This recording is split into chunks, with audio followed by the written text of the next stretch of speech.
Nós hoje vivemos algumas crises muito sérias. Há muitos pastores ficando enfermos, isso vamos tratar um pouco à noite, que envolve o cuidado que a igreja deve ter para com o seu pastor. Mas nós temos pastores entrando em crise de enfermidades, temos pastores divorciando, temos pastores vivendo situações difíceis no relacionamento, tem pastores saindo no meio do ano das suas igrejas, tem pastores saindo depois de 8 meses das suas igrejas. A situação do Brasil não é uma situação tão tranquila, nós assim podemos viver e falar. Eu estou há 37 anos na mesma igreja, então eu tenho uma situação um pouco diferente de alguns colegas, por ser o primeiro pastor e o único pastor. Hoje nós temos uma equipe pastoral que convive na mesma igreja, convive com o mesmo povo, em 37 anos de ministério. Nos meus 44 anos de ministério, eu tive 2 oportunidades. Fiquei 7 anos na igreja e estou há 34 anos noutra igreja. Isso é um caso um pouco raro no Brasil, porque nós não temos esse costume, nós não temos essa visão. Nós muitas vezes achamos que o pastor deve mudar e o pastor deve sair de uma região para outra região. Eu defendo a tese que o pastor deveria casar-se com a igreja. Quanto mais tempo ficar, melhor é para a igreja. Quanto mais período ele puder passar na igreja, ele vai ter condições. E eu quero colocar para os irmãos, a termo final, 7 considerações, 7 princípios desse cuidado pastoral para com a igreja. Como nós devemos cuidar das nossas igrejas? Eu vou usar como texto básico a primeira carta de Paulo aos Tessalonicenses, onde Paulo vai descrever, a partir do verso 2 da primeira carta, ele demonstra o seu cuidado para com a igreja. É bom que nós saibamos que nós convivemos numa igreja e nós temos adversários. Nós não temos uma vida tranquila. Quando Paulo estava despedindo da igreja de Éfeso, Paulo estava preocupado, disse: vocês vão pastorear a igreja, vocês vão cuidar da igreja, mas vocês vão lembrar que vai ter lobos vorazes, vocês vão lembrar que vai ter adversários dentro da igreja e fora da igreja. Então não adianta vocês pensarem que vocês vão ter uma vida tranquila no ministério, vocês vão ter uma vida de paz no ministério. No ministério vocês vão ter adversários que nascem de dentro da igreja e adversários que vêm de fora da igreja, e vocês devem estar preparados. Então, no cuidado pastoral que nós temos para com a igreja, envolve muitas vezes situações sérias, difíceis, que nós temos de tratar no dia a dia da igreja. Isso, a igreja são pessoas que nós nos relacionamos, são pessoas que nós amamos. E Paulo tinha essa visão muito clara: vocês têm de pastorear a igreja. Vocês não devem pensar que a igreja é perfeita. A igreja é de Deus, mas ela não é perfeita. Ela está caminhando para a perfeição, ela está caminhando para chegar na eternidade com Deus. Ela já vive diante do Senhor. Dentro do projeto eterno de Deus, a igreja já está na presença do Senhor, mas nós somos a igreja militante. E ele descreve nesse texto, escrevendo a carta aos Tessalonicenses, dizendo: damos sempre graças a Deus por todos vós, mencionando-vos em nossas orações e sem cessar, recordando-nos diante do nosso Deus e Pai da operosidade da vossa fé, da abnegação do vosso amor e da firmeza da vossa esperança em nosso Senhor Jesus Cristo, reconhecendo, irmãos amados de Deus, a vossa eleição.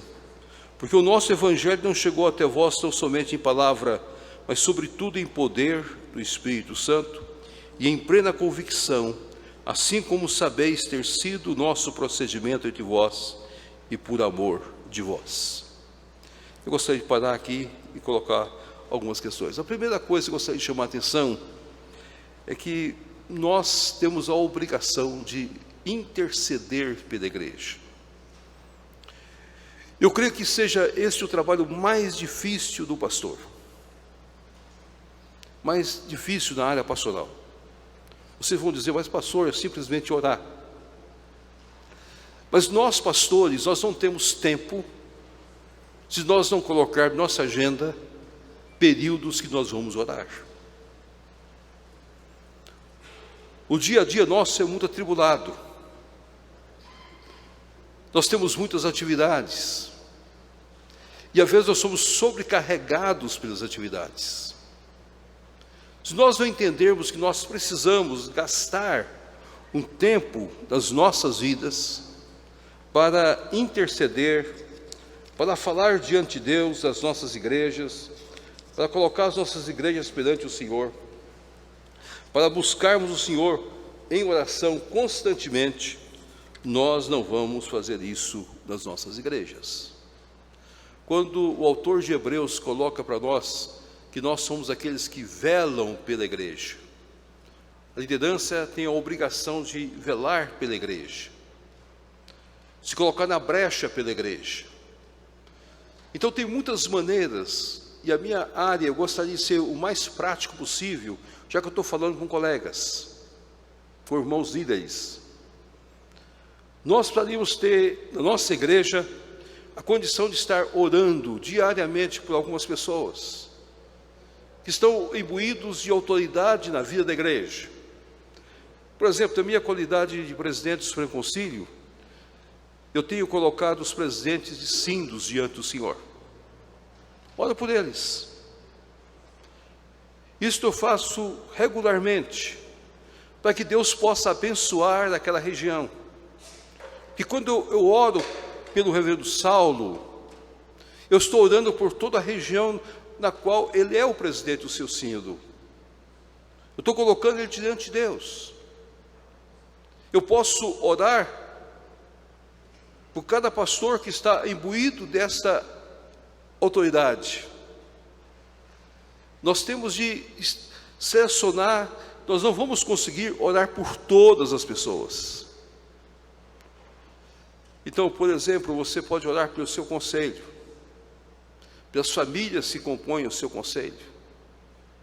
Cada dia você está colocando um presbítero diante do Senhor e a família dele, que você sabe que o inimigo vai tratar de trabalhar aquela vida, aquela situação. E quantas vezes você encontra com o seu presbítero, ele te abraça e diz: pastor, alguma coisa aconteceu comigo, eu passei por essa crise a tal hora, a tal momento, mas Deus me deu o livramento. E ele usa uma expressão muito clara: Deus me deu o livramento. E você não vai dizer para ele: mas aquele dia é aquele presbítero que você está orando por ele. O grande problema da igreja é que nós não colocamos na nossa agenda. Isso é serviço, meus amados. Para o ministério, interceder pelo seu rebanho faz parte do seu serviço, faz parte do seu trabalho. Não é orar só pelos enfermos, não é orar só pelos órfãos e viúvas. Depois você vai orar pelas pessoas que têm liderança da sua igreja, quem toma conta do coral, quem toma conta das sociedades internas. Começa a orar por eles. Algumas pessoas até é difícil a gente orar por elas, porque algumas pessoas talvez estão pesando no nosso pé, exigindo alguma coisa de nós. Mas eu tenho a obrigação de velar pelas pessoas, e eu posso dividir as tarefas. Pedir meus presbíteros que orem por um grupo de pessoas, pedir meus diáconos que orem por outro grupo, e com isso a igreja vai crescendo. Nós começamos uma igreja com 60 membros, 60 pessoas, entre adultos e crianças, há 37 anos. Nós já organizamos 2 filhas, hoje nós temos 9 congregações, e nós temos 1.300 membros, numa cidade de 80 mil pessoas. Então, ou você tem uma visão o que faz a igreja é oração. Uma oração do líder, daquele que está imbuído dessa autoridade. Perante a graça, perante o poder de Deus, você está orando pelas pessoas. Em Romanos, Paulo deixou bem claro isso, que ele estava sempre orando pelas igrejas. Romanos capítulo 1, verso 9, Efésios capítulo 1, Filipenses capítulo 1, Colossenses capítulo 1, 2 Timóteo 1, 3, Filemon. Então, o ministério paulino foi um ministério dedicado à oração.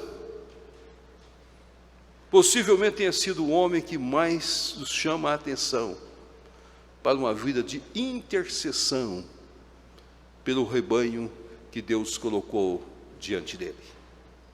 É pena que nós gastamos tanto tempo no preparo dos nossos sermões,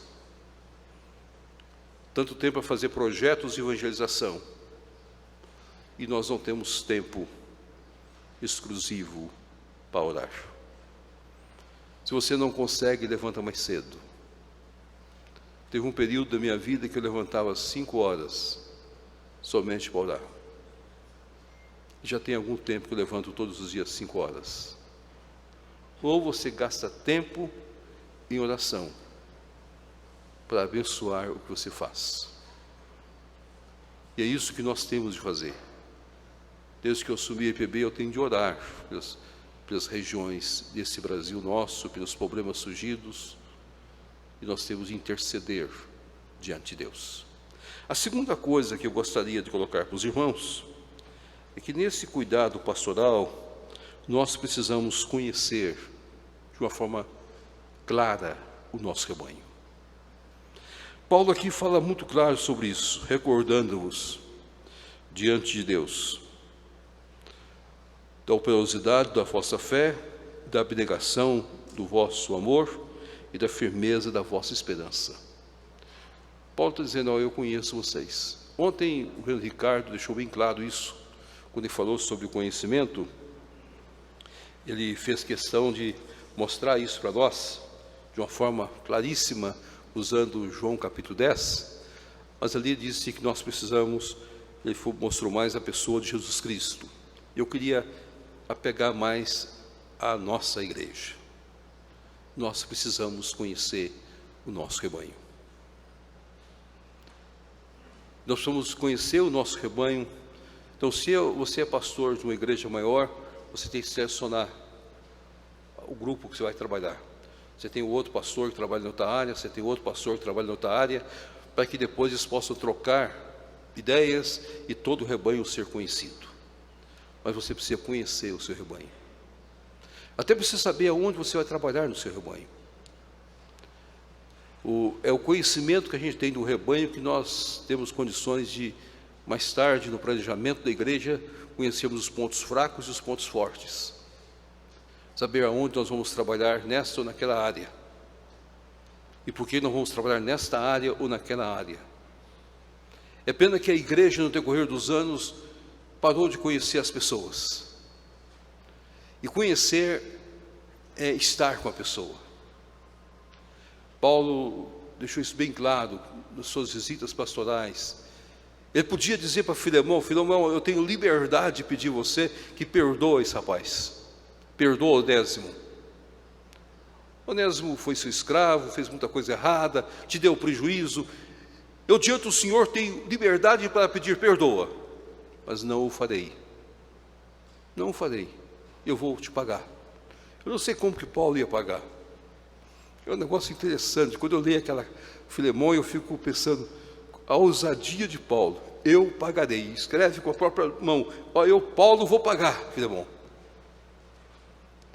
Mas ele tinha liberdade. Eu creio que Filemão ia dizer para Paulo: meu pastor, vá em paz, Onésimo está aqui, agora é meu irmão, você não deve nada, você não precisa pagar nada. Mas Paulo tinha uma visão diferenciada. Ele conhecia o seu rebanho, ele conhecia as pessoas. Quando você lê Romanos capítulo 16, você vê a descrição que Paulo fala de pessoas ali, você fica pensando como que ele tinha esse conhecimento dessas pessoas.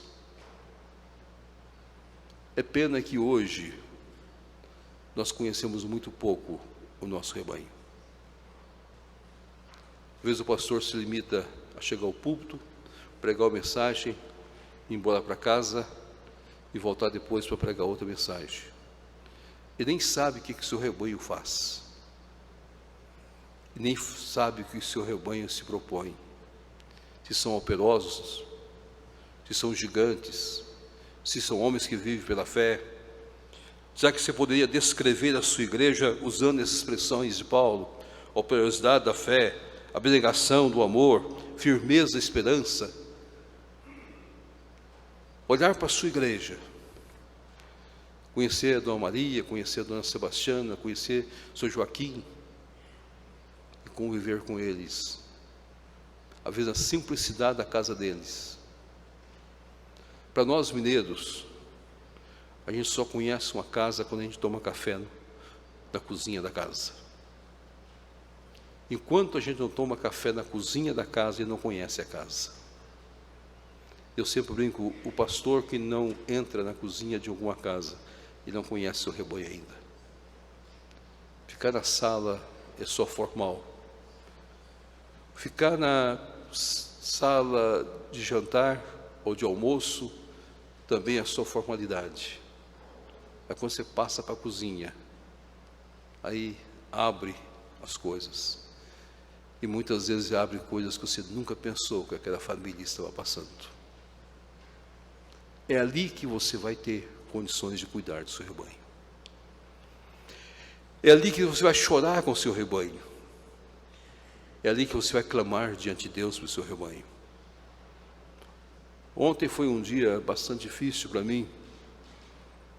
Ontem e anteontem, que eu tive de atender 2 senhoras com câncer. Fui ao médico e o médico declarou que as 2 têm câncer. O médico ficou tão preocupado que me ligou, estava viajando e me ligou e disse: eu gostaria que o senhor soubesse de antemão que a nossa irmã está com câncer. E outra eu fui recebê-las, fui conversar com elas. E uma delas olhou para mim, ela me ajuda no IBEL, ela trabalha na cozinha do IBEL, eu sou muito alegre, canta o tempo todo, feliz, felicíssima. Ela me disse: pastor, eu quero 2 coisas que o senhor me garanta. Eu disse: o que o senhor quer que eu garanto para a senhora? Eu vou fazer o tratamento. E ela tem um câncer muito difícil, está no estômago e já se alastrou. E o câncer dela, aos olhos do médico, não tem muita possibilidade. Mas eu quero que o senhor me garanta 2 coisas. Disse: o que o senhor quer, dona Esther? Olha, eu quero fazer o tratamento, voltar e quero meu lugar para trabalhar. O senhor não põe outra pessoa no meu lugar. E a segunda coisa, o senhor me garanta que eu possa cantar no coral. Eu vou fazer o tratamento e eu tenho de voltar para o coral da igreja. Aí ela abraçou, feliz. Eu perguntei: dona Esther, o que é a melhor coisa para a senhora? Isso é a melhor coisa para mim, pastor, é saber que eu não tive oportunidade de estudar, não tive oportunidade de fazer nada, mas eu posso cantar no coral da igreja. Conhecer o seu rebanho. Há pastores que não conhecem o seu rebanho. O que mantém um pastorado é esse conhecimento que você tem das pessoas. Não é impessoal, como disse ontem o reverendo Ricardo, de forma muito clara. A igreja é pessoal, pessoalmente, com nome, com sobrenome, com família, chorando diante das lutas, acordando de madrugada para carregar os filhos, levando eles para as situações mais difíceis possíveis, colocando homens mais velhos na cama. Ser pastor é muito mais que simplesmente você ser um grande teólogo. É pastor. Você é pastor. Você não nasceu por outra coisa, você foi chamado por Deus. Isso que Paulo coloca-se muito claro para nós. E a terceira coisa que eu gostaria de dizer, que no verso 4 é o verso que foge totalmente o sentido. Eu sempre, quando leio minha tradução em essência, eu pergunto: por que Paulo colocou o verso 4? Qual a razão de Paulo ter colocado o verso 4? Ele poderia ter colocado qualquer texto. Por que Paulo vai falar de eleição no verso 4? Ele coloca: reconhecendo, irmãos amados de Deus, a vossa eleição. Paulo tinha duas coisas que foram básicas do ministério de Paulo. E eu quero colocar as duas como um terceiro ponto para vocês. O cuidado pastoral de Paulo para com a igreja, ele queria que a igreja sempre reconhecesse que a igreja é eleita de Deus. Isso gera gratidão. Isso gera também extrema alegria de coração. Eu tenho certeza que não vou perder a salvação, e eu posso cantar cânticos nos momentos mais difíceis da vida. A eleição para Paulo não era uma doutrina simplesmente para viver. Ele fazia questão para que a igreja, no seu cuidado, pudesse ser uma igreja grata a Deus. Eu sou igreja, não porque eu simplesmente tomei a decisão de ser igreja. Eu sou igreja porque eu fui escolhido por Deus. Quando você sentar na casa de um irmão, abraça ele, e deve pensar nisso. Nós somos reformados, e nós temos muito medo de pregar da eleição. O maior problema do reformado é que nós nos escondemos e achamos que a eleição não importa para nós. Nós somos reformados para pregarmos sua predestinação e sem nenhum medo pregarmos. O nosso crente precisa saber por que a igreja presbiteriana é infralapsariana. Por que nós aceitamos essa posição infralapsariana? Por que nesse ponto a igreja presbiteriana é contrária à tese de Calvino?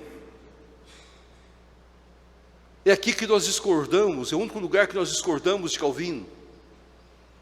E Calvino era supralapsariano, cria na dupla predestinação. E nós presbiterianos adotamos a preterição, isto é, Deus omitiu aqueles que Ele quis, de acordo com a vontade soberana dEle, e elegeu outros para a salvação. E é isso que nós pregamos, é isso que nós apresentamos, é isso que a igreja tem colocado os seus símbolos de fé, na sua confissão de fé. E não faz mal dizer para o crente: meu amigo e meu amado, creia e seja grato a Deus. A gratidão é um dos pontos principais da vida do cristão. Nós vivemos hoje, como disse o pastor, muitos são bastardos. Nós queremos exigir de Deus, e não somos filhos. O filho é grato a Deus. E quando a gente começa isso nas casas, esse cuidado que a gente tem, ensinando isso, nós vamos gerando mais credibilidade para o nosso povo, para a nossa igreja, para a nossa família. Crer na eleição é uma das coisas mais sublimes que nós temos no dia a dia do ministério pastoral que Deus tem dado a cada um de nós. Algum tempo atrás chegou para mim uma pessoa muito chorando, em lágrimas, e falando: Deus não podia fazer isso comigo. Aí quando ela acabou de falar, eu olhei para ela e perguntei: quem é dono da sua vida? Ela olhou para mim e disse: pastor, isso quer dizer que Deus é o dono da sua vida, Ele faz o que quer da sua vida. Você já agradeceu a Deus? Já louvou a Deus? Já glorificou a Deus? Ela disse: mas como eu vou glorificar a Deus, louvar a Deus? Na perseguição religiosa dos huguenotes, professor de história estão aqui, devem lembrar deste fato. Da perseguição religiosa dos huguenotes, muitos cristãos foram colocados como tochas vivas em Paris. E a história registra que esses cristãos que eram amarrados para servir tochas vivas em Paris, eles cantavam hinos, recitavam salmos. Aquilo perturbou tanto a rainha, que ela determinou a extração da língua dos cristãos. Antes de colocar fogo na tocha, deveria extrair a língua, para que eles não pudessem cantar, não pudessem exprimir os textos. Mas a história fala que o rosto deles é um rosto alegre, feliz. A morte não é nada para nós. Nós já vencemos a morte. Onde está a morte, o teu aguilhão? Nós já temos a vitória em Cristo Jesus. Nós desesperamos porque nós perdemos essa ideia que Paulo coloca aqui. Vocês são eleitos. Ele faz um hiato no texto. É como se ele cortasse o texto no meio, para falar do cuidado. Agora ele faz mostrando o cuidado de Deus. Deus cuidou de vocês como eleitos dele. E cabe nós, pastores, mostrar isso para a igreja. Sentar na casa mais simples possível, para a pessoa que não tem nenhum conhecimento, explicar para ele a lição. E também na casa das pessoas que têm mais conhecimento, explicar para elas a lição. A lição faz parte das nossas mensagens, faz parte dos nossos estudos, faz parte de mostrar ao nosso povo que nós somos família e nós somos eleitos de Deus. É pena que nós muitas vezes temos fugido destas coisas, temos deixado de lado essa gratidão e essa alegria. Entenda Paulo colocando em Filipenses: aprendi a viver contente em toda e qualquer situação. Ele colocou uma palavra muito clara: aprendi. Isto é, na minha vida estou aprendendo a viver contente em toda situação. Tudo eu posso naquele que me fortalece. Todos nós sabemos que Paulo já estava olhando o final da sua vida. A carta aos Filipenses é uma das cartas finais escrita de Paulo, mas é uma carta recheada de alegria, uma carta recheada de cânticos de gratidão a Deus, porque Paulo tinha convicção exata que Deus estava dirigindo todas as coisas da sua vida para a glória do Senhor. O trabalho pastoral passa por essa área. Mas há outro aspecto que eu gostaria de chamar a atenção dos irmãos, e eu continuaria lendo o texto. Porque o nosso evangelho não chegou até vós tão somente em palavra, mas sobretudo em poder, no Espírito Santo, e em plena convicção, assim como sabeis ter sido o nosso procedimento entre vós. Paulo está dizendo: vocês sabem que eu procedi adequadamente, de sorte que vos tornastes modelo para todos os crentes na Macedônia e na Gaia. Qual que é o grande desafio do pastor? Você vai dizer para mim: pastor, tem tantos desafios. Mas qual é o grande desafio? É você viver 6 dias sendo olhado, para que no 7º dia, a pessoa que olhou você 6 dias, sabe que você está dizendo a verdade. Olha bem isso. Você vive 6 dias. 6 dias você vive, segunda até sábado, para que a pessoa que entre na igreja no domingo, ao ouvir você, sabe que você disse a verdade. Você tem que ser modelo. Você tem que ter procedimento.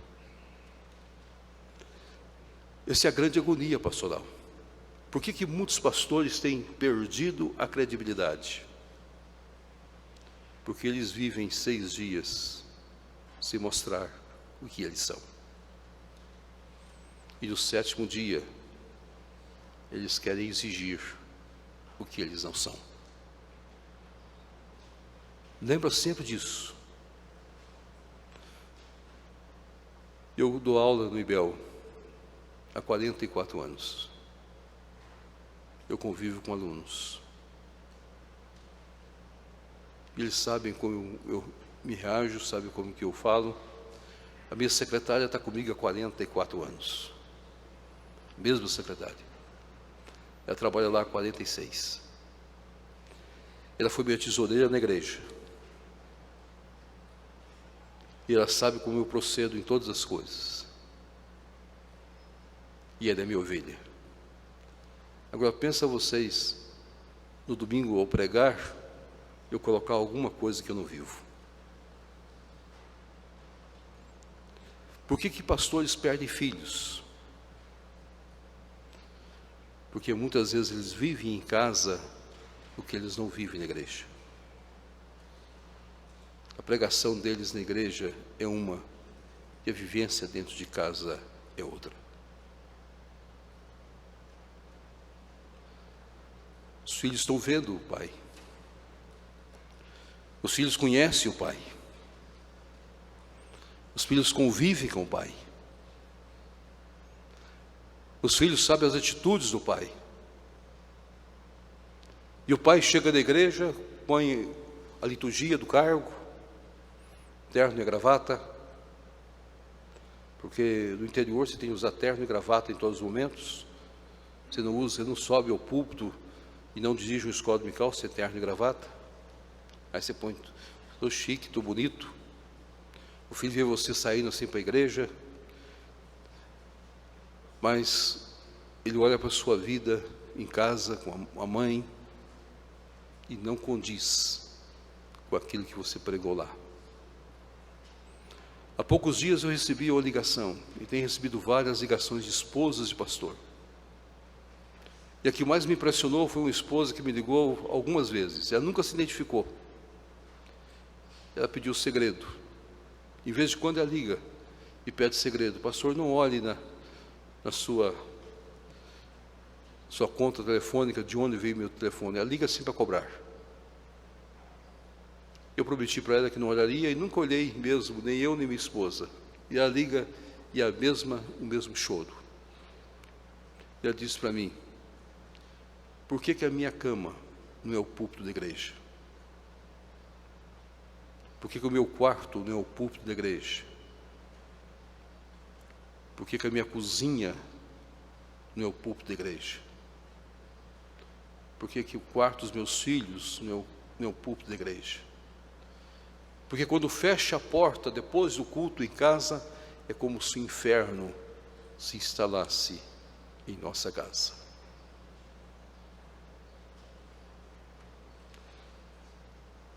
Você tem que lembrar disso. Paulo tinha coragem de dizer, olha o meu procedimento. Eu sou padrão. Quando ele escreveu para Timóteo, torna-te padrão dos fiéis. E ele descreveu as razões. Não adianta você ter o melhor sermão. Não adianta você ser bem sucedido na vida e perder seus filhos. E passar a vida lamentando que você não tem os filhos crentes. Ah, mas você é o cara mais bem sucedido, é o melhor pregador. Você perdeu seus filhos, perdeu dentro de casa. Perdeu sua esposa. O que tem de esposas que não têm desejo de ir à igreja é um número muito grande. Porque elas cansaram de ouvir o esposo falando o que não vive.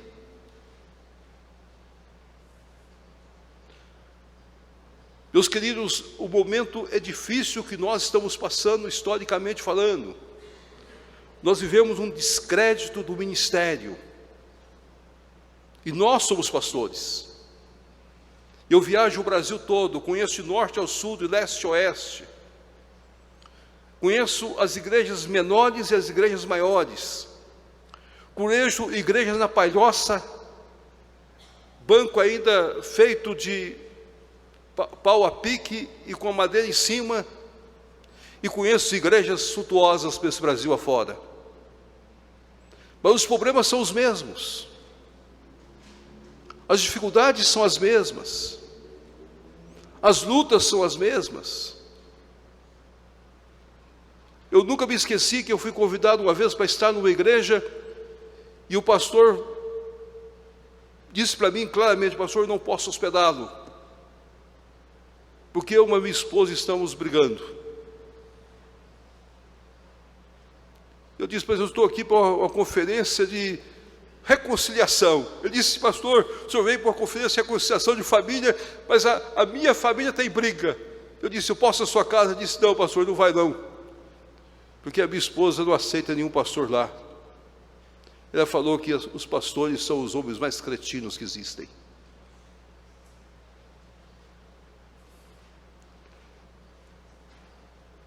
Esse pastor morreu de uma maneira trágica. Então nós vivemos numa crise. Nós vivemos numa crise. Não adianta você ser um exímio expositor das Escrituras se o seu procedimento não condiz com isso. Pastor não pode usar bebida alcoólica de espécie alguma. Não importa se é um copo de cerveja ou um pouco de vinho. Pastor, tem que ser diferente. Você tem de pagar o preço do seu pastorado, do procedimento. Você vai dizer que eu estou sendo muito radical, mas me desculpa, eu sou homem do interior, caipira do interior, como diria o Rendo Weber. Mas nós não podemos mudar as coisas. Pastor não pode ter dívida no comércio. Tem que ter sua vida limpa, tudo em dia, tudo pago. Pastor tem que ter nome na cidade. Ser pastor, meu querido, é ser conhecido por todos, ser respeitado por todos. Você chegar em qualquer lugar e as pessoas te respeitam, porque você é pastor da cidade também. Você não é pastor simplesmente de onde você está, você é pastor da cidade, pelo seu procedimento, pelas suas atitudes. E é isso que Paulo está deixando bem claro: vocês conhecem o meu procedimento diante de vocês.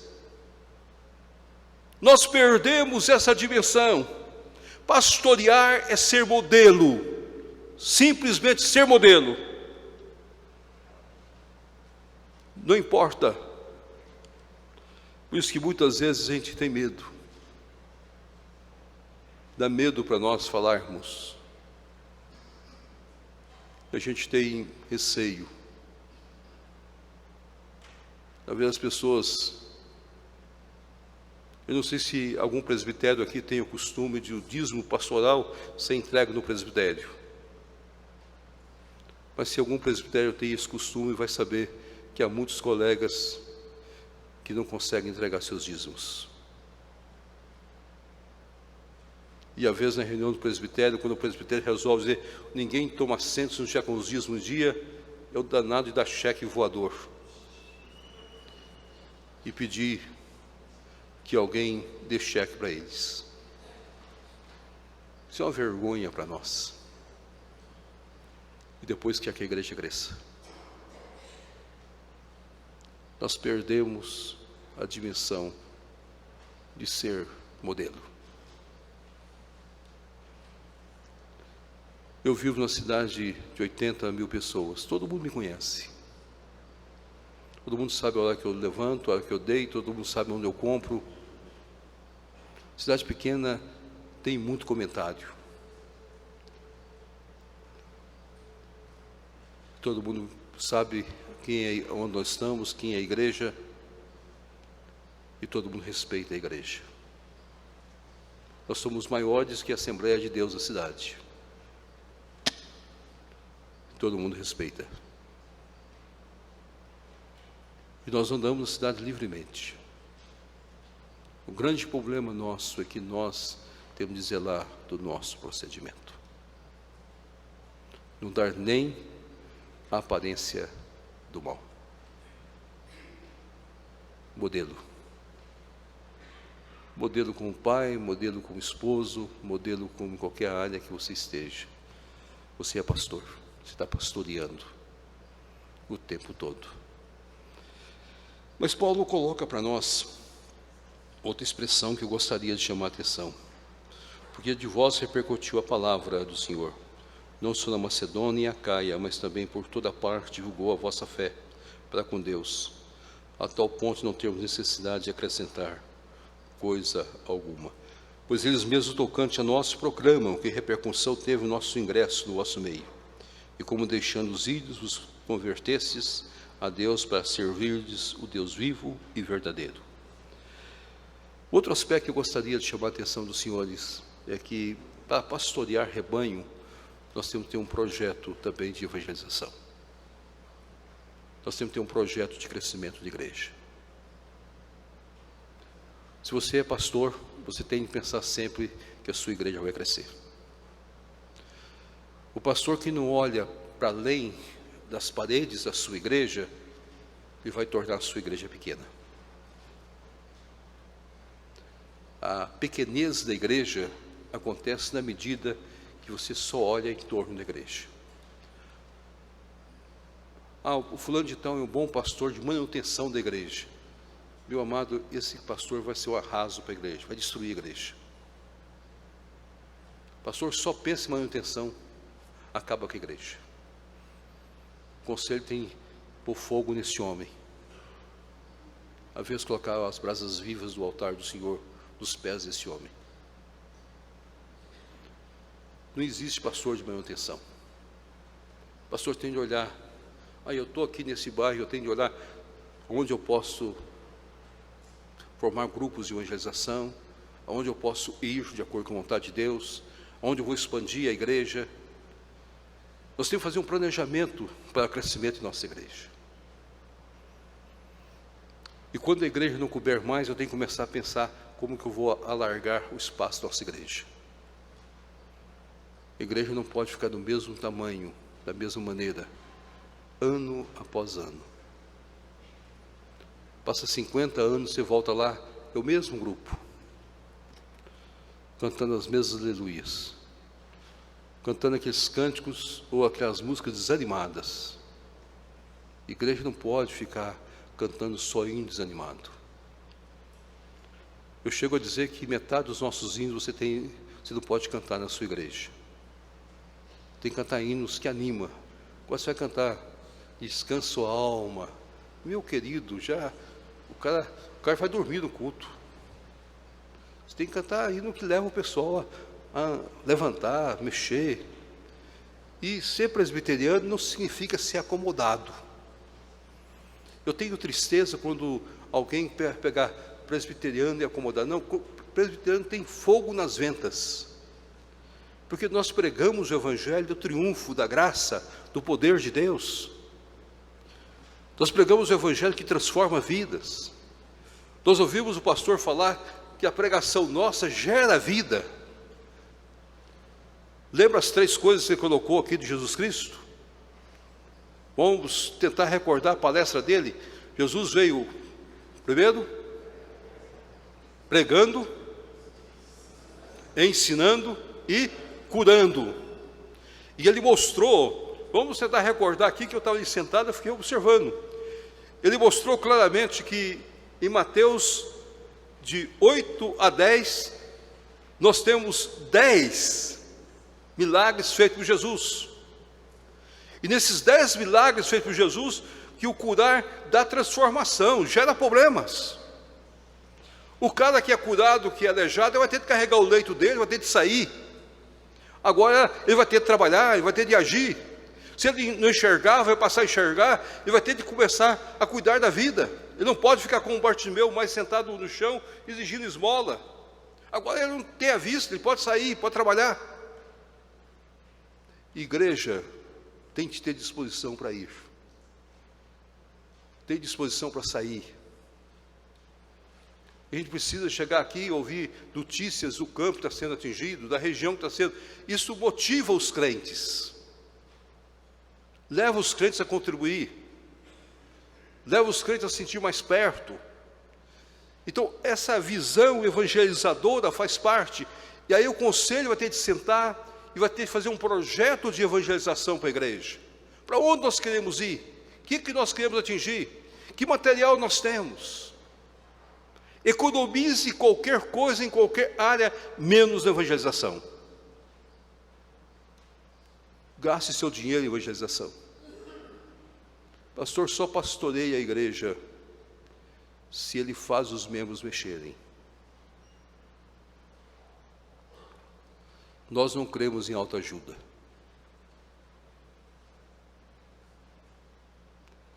Nós não somos porcos.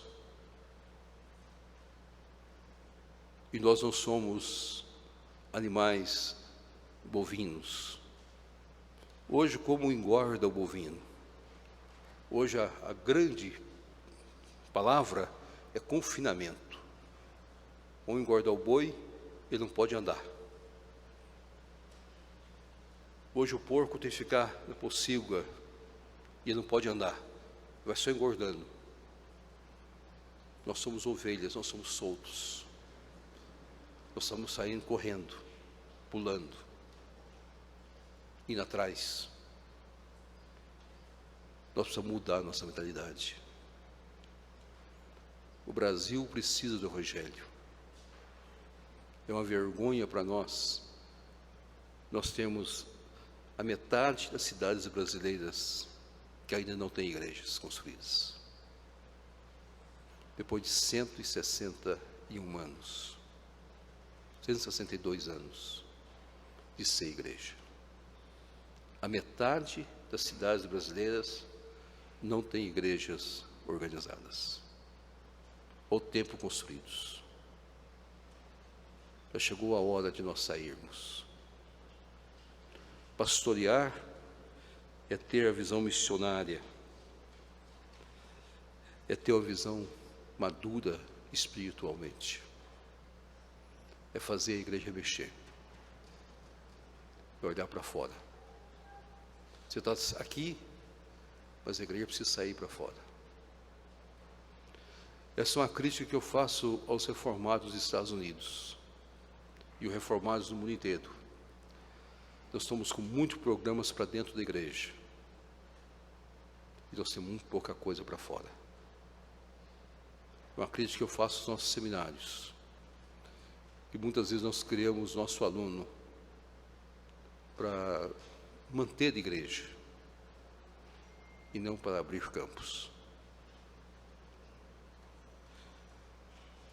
O outro ponto que eu gostaria de colocar está no capítulo 2, dos versos 11 e 12.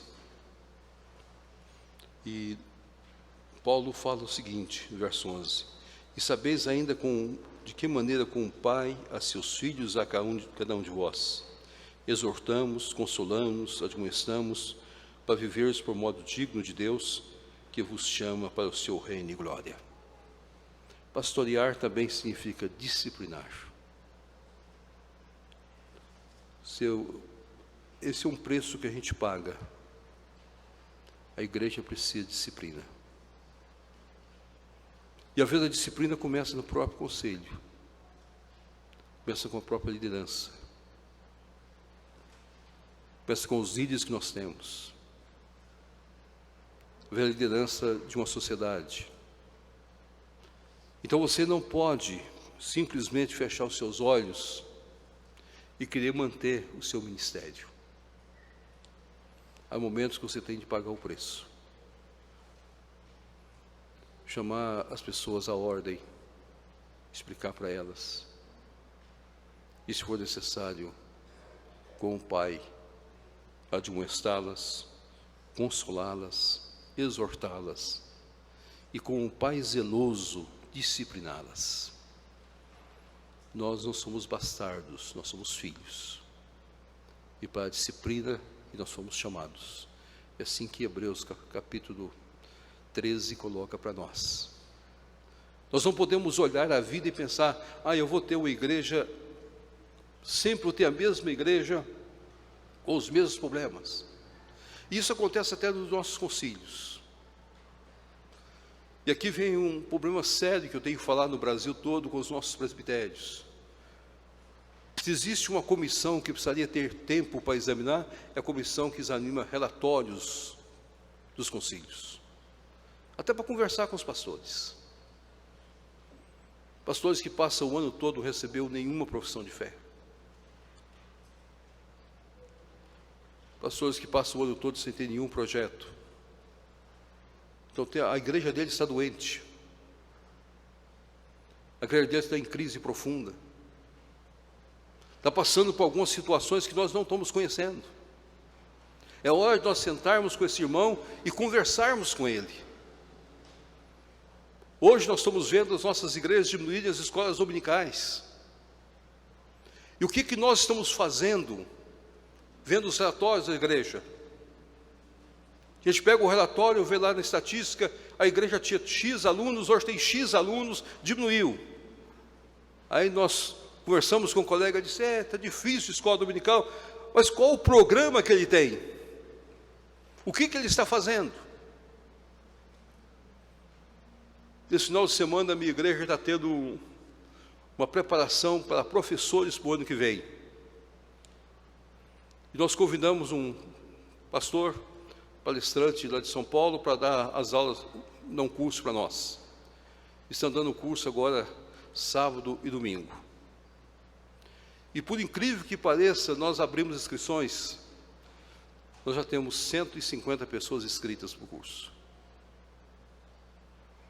Então nós vamos trocar, dá para trocar todos os professores. Nós temos uma média de 70 professores que trabalham nas escolas dominicais. Ou você investe e as escolas dominicais se tornam vivas outra vez, ou você começa a ter cultos, e culto é só celebração, culto não ensina ninguém. A maior parte dos nossos cultos é de autoajuda. São poucos pastores que gastam tempo para preparar bem suas mensagens, para não ser de autoajuda. A escola dominical é que dá alicerce, dá doutrina para a igreja, dá condições de fundamentar as nossas igrejas. Essa é a grande característica da IPB que nós estamos perdendo. E passa ano, entra ano, o presbitério olha, diminuiu as escolas dominicais, e nós estamos de braço cruzado, dando um projeto. Aí não posso falar, não vou falar com o Rendo Edson, porque ele é pastor da primeira igreja. Vou falar com fulano, que é professor do seminário. Nós temos de disciplinar, como pais. Por isso nós somos pastores. Nós não somos perfeitos. Nós temos nossas imperfeições, os nossos problemas, nossas lutas. Mas pastorear, meus queridos, é lembrar daquilo que Paulo escreve. Há duas cartas na Bíblia que Paulo só trata de problemas. Uma é a carta aos Coríntios. Do capítulo 1 até o último capítulo, Paulo está corrigindo a igreja, está disciplinando a igreja. No capítulo 5, é um dos momentos mais duros de disciplina, quando Paulo chega a dizer, estando eu presente ou ausente, ele estava ausente, essa pessoa seja entregue a Satanás, para que no dia do Senhor o seu espírito seja salvo. Alguns autores entendem que essa expressão de Paulo é que Paulo cria firmemente a perseverança dos santos. Quem salva é Deus. Mas Deus quer que essa pessoa seja disciplinada, para que no final da vida ela se quebrante e se arrependa. Eu já tive membros que gastei 19 anos com eles, para ser recebido novamente na igreja. No ano passado nós tivemos uma reunião do conselho, e nós recebemos uma pessoa que estava disciplinada há 10 anos. Você tem que disciplinar. Depois de 10 anos, ela pediu para ser reconciliada na igreja. E domingo passado nós reconciliamos ela na igreja. Você não pode cruzar os braços. Você é pai. Você foi colocado ali para isso. Você pode dizer para mim, mas pastor, é muito difícil isso, eu tenho que pagar um preço muito alto. O preço é alto, o ministério é pesado, mas você vai ter de pagar esse preço, se você quer ser pastor. Eu disse a vocês que ia falar de coisas práticas, não de teorias. Então, pastorear o rebanho é disciplinar o rebanho. Salmo 23 deixa bem claro isso. Quando o salmista exclama que muitas vezes ele conduz o rebanho, e conduz o rebanho nos vales profundos da morte, com o teu cajado, ele vai conduzindo o rebanho. E com a vara e com o cajado, ele conduz o rebanho. Ainda que eu ande pelo vale da sombra da morte, não temerei mal nenhum. Então não importa como nós vamos conduzir. Há momentos difíceis, há momentos de muito choro, de muita lágrima. Você tem de conduzir seu rebanho. E a disciplina faz parte. Eu fico olhando quando Paulo escreveu de forma tão dura para a igreja de Corinto. Possivelmente o seu coração ele chorou. Ele gemeu. Ele sentiu a dor de estar escrevendo aquelas palavras para aquela igreja. Era a igreja que ele havia criado, havia pastoreado, havia formado. Mas ele precisava fazer isso. E também quando Paulo escreve aos Gálatas, dizendo, vocês começaram muito bem, agora vocês estão voltando à escravidão. Eu gosto muito do final de Gálatas, e a expressão que Paulo usa, marcou profundamente a minha vida, e até agora, nos dias da reforma, eu fiz questão de pregar sobre esse texto. E foi o texto que eu usei em todas as minhas pregações sobre reforma, foi Gálatas capítulo 5. Para a liberdade foi que Cristo nos libertou.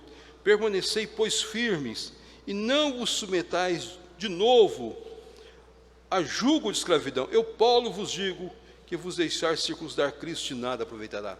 A igreja estava voltando ao passado.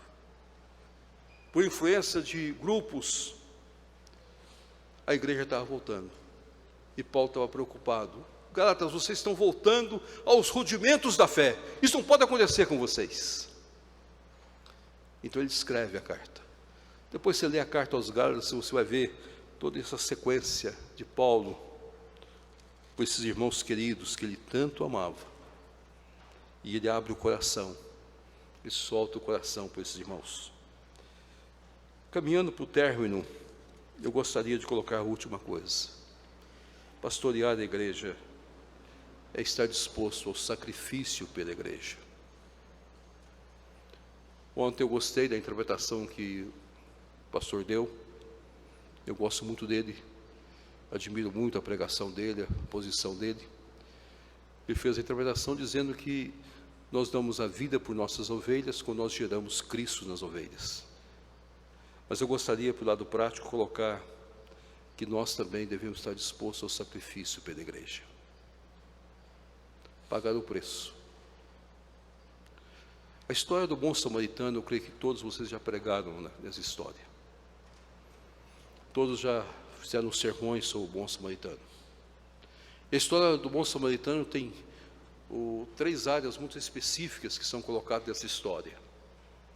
A pessoa desceu pela estrada, caiu nas mãos dos salteadores, ficou enfermo, caiu do chão. E via o samaritano vindo pelo caminho.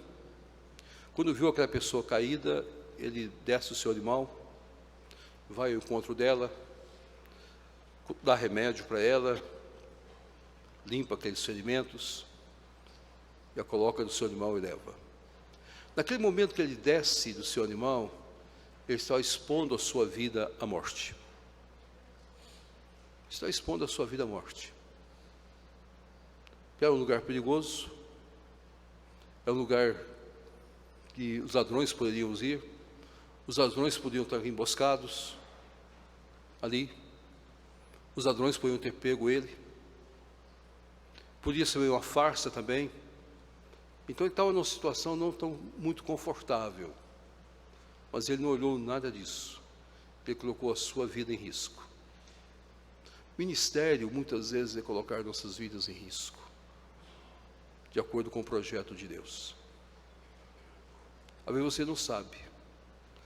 Eu nunca me esqueci de uma experiência que eu tive no Rio de Janeiro.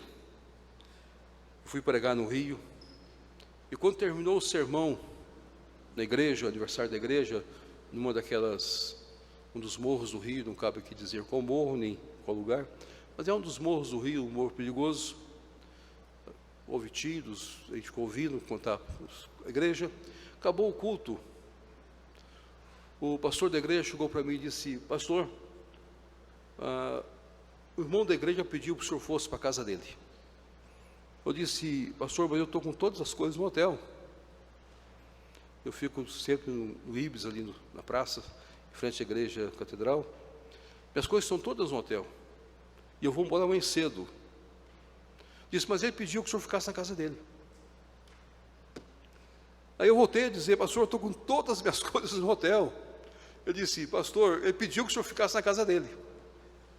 Eu disse: terceira vez, não tem, tá bom. O irmão veio, eu disse: o senhor está pedindo que eu passe a noite na casa do senhor? Sim, estou pedindo que o senhor vá para minha casa. O senhor podia ir para minha casa? Eu vou para a casa do senhor. Eu acompanhei, a casa dele era perto, no alto morro, na favela. Quando eu entrei na casa, eu vi que não tinha janelas, estava em reforma.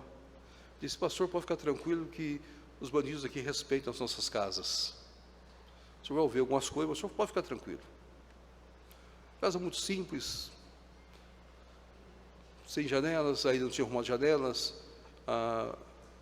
Aí disse: uma vez o senhor quer ir ao banheiro? O banheiro tinha um pano de saco de linho, linhaça, não tinha porta, está ali, o senhor pode ir. Eu fui, lavei as mãos, fui ao vaso, voltei, e nós sentamos lá. Eu disse: qual a razão do senhor ter pedido que eu ficasse aqui hoje? Disse: eu pedi para o senhor ficar aqui porque eu quero que nós dois e minha esposa passemos a noite em oração. Eu quero fazer uma vigília de oração. Eu disse: o que está acontecendo? Ele abriu o coração e disse: eu estou com meu filho preso. Meu filho foi acusado de ter matado uma pessoa na cadeia do Rio. Ele fazia parte da guarda e ele matou uma pessoa. Mas eu sei que o meu filho é inocente. Eu disse ao meu filho que o senhor vinha pregar na igreja. E meu filho disse: papai, aproveita e convide ele para orar. E nós passamos a noite toda orando, lágrimas, choro, pedindo a Deus que consolasse, que desse confiança àquela família para enfrentar aquela situação. Foi uma noite belíssima, de muita alegria, de muito contentamento diante de Deus, de ver o que Deus faz, o que Deus tem feito. Quando terminamos, estava chegando de manhã, eu disse: eu sei que o senhor tem que pegar o avião, eu vou acompanhar o senhor até embaixo do morro. Aí o senhor pega um táxi e vai passa no hotel, pega as coisas do senhor e vai para o aeroporto. Disse: sem problema, foi tão boa a noite que eu não vi a noite passando. Aí ele me acompanhou. Tem aquelas pessoas lá, com arma, com tudo, não tem problema nenhum, você vai descendo, você vai andando, você não pode preocupar com aquilo. Chegamos embaixo, peguei o táxi, fui para o hotel. Antes de eu entrar no táxi, ele disse: eu quero deixar uma lembrança com o senhor. A única coisa que nós temos em casa é um LP. Disse: mas um LP precisa ouvir música? Não, o senhor leva. Quando você olhar para esse LP, você vai lembrar dessa noite. Anos depois eu recebi uma mensagem e aquele moço dizendo: Deus atendeu as orações de vocês, foi provada a minha inocência e eu fui livre. E meu pai me contou o que passou aquela noite. Eu pensei que naquela noite eles iam me matar, mas Deus preservou todas as coisas. Ser pastor, ele tem essa disposição. Você não é dono de você. Você não é dono do seu tempo. Você não é dono da sua noite. Você não é dono do seu telefone. Eu tenho dito isso, eu nunca escondi o número do meu celular. Eu dou ele no Brasil todo. Qualquer hora da noite a pessoa pode ligar e eu vou estar orando por ela. Não importa a hora. Nunca escondi o número do meu celular para ninguém. Eu tenho deixado isso público. Na minha igreja, todos conhecem no meu celular. Poucos dias ainda falei com os irmãos. Vocês têm aí, qualquer coisa que acontecer, se eu estiver viajando, manda um MSS, eu vou olhar e vou orar por vocês. Eu vou colocar diante de Deus. Se você assume o pastorado, você coloca a sua vida para o sacrifício. Se você não tiver essa disposição, meu querido, não seja pastor. Vai fazer qualquer coisa na sua vida, mas não seja pastor. Vai ajudar em qualquer área, mas não assuma rebanho. Rebanho precisa de pessoas que os amam, pessoas dispostas a dar a sua vida. Leia a vida do apóstolo Paulo. Tem hora que eu leio a vida do apóstolo Paulo, eu disse à minha igreja, nós estamos estudando Coríntios, 2 Coríntios, eu disse à igreja que eu tenho vergonha quando eu leio alguns textos de Paulo. Eu tenho vergonha porque eu não consegui fazer isso que Paulo faz. Depois você abre a sua Bíblia. 2 Coríntios capítulo 6, foi o texto que nós lemos.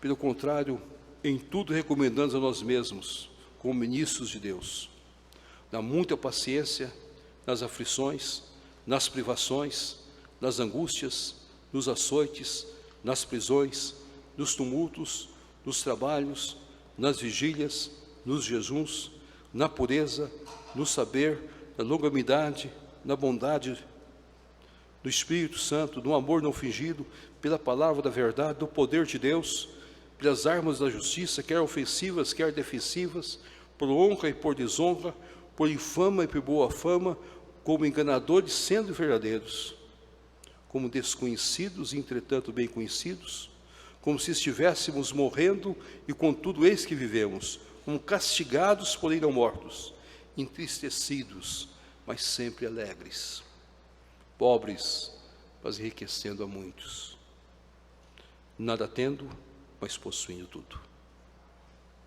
Esse é um texto que eu tenho como texto básico da minha vida.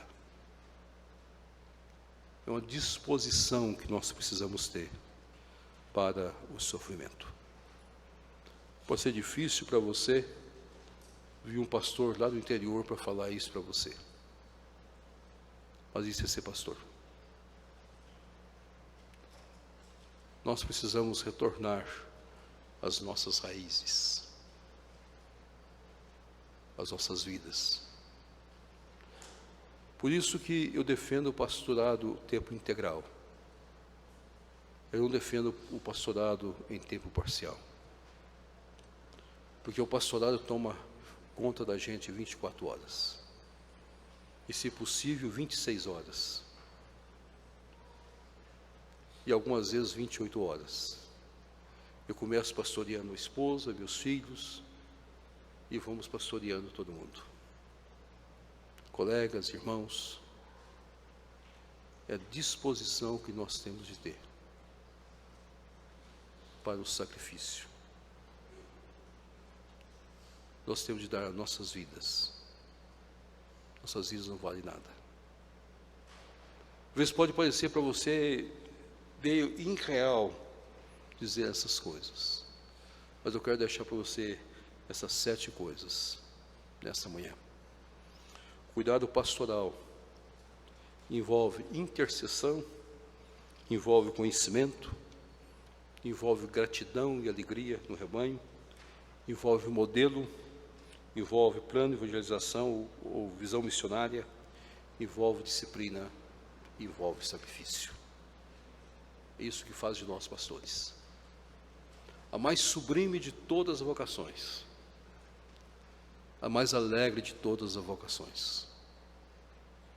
Se alguém perguntasse para mim se eu pudesse voltar no tempo, o que eu seria? Eu diria, ser pastor. Eu quero terminar minha vida sendo pastor. Tudo que eu tenho veio do pastorado. E cada dia que passa, ser pastor é mais real na vida da gente. É trabalhoso? É trabalhoso. Mas é um trabalho que só alegra o nosso coração. E a doutrina da predestinação é a coroa do nosso ministério. Que Deus vos abençoe e sustente, para a glória dele. Amém.